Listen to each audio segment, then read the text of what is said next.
mega love shoutout po sa lahat guys. So ayun guys, okasyon na naman dito. So nakapunta na naman kami together with my family. Then nag-agos, naglinis ng tukog or anong tawag nito, yung lukay.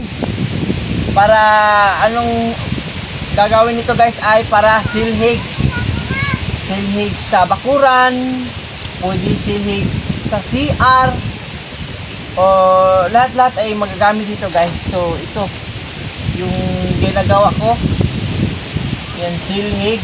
So pag madami na to dito, putulin to dito sa may banda, tapos lagyan ng tubig dito, pwede na ma-silhig.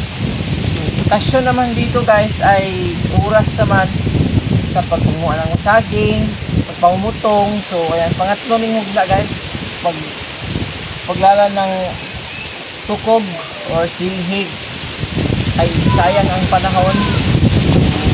Shoutout po sa lahat sa mga nanonood, thank you for watching. Salamat sa iyong support, and don't forget to subscribe my channel guys. Don't forget to like, sa mga likers dyan, thank you.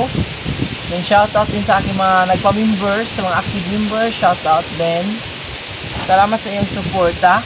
Ngayong araw ay August 31.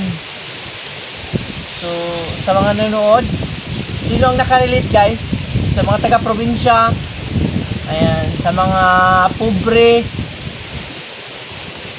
ayan, pobre mi guys.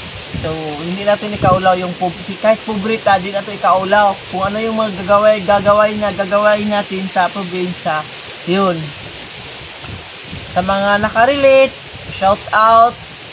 Sa mga maghagos, dati nag-aaral pa kami, every Saturday mag-ano kami guys, gawa kami ng dito.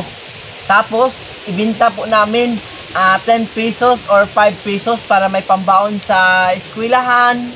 Ayun, nagbibinta po kami ng mga silhig dati, baligya sa mga teachers, baligya ko yun sa teachers. Then every Saturday maghagos kami ng tukog para may pambaon sa eskwelahan, pangbili ng papel or paper, di ba? Bibinta ng mga chikos, saging, mga prutas, bayabas, lahat. Then ito yung isa sa mga negosyo namin dati. Sa mga nanonood, and keep safe always, have a nice day, and this is Pinili Vlog. Welcome to Pinili Vlog. Thank you for watching and God bless. Bye bye and shukran.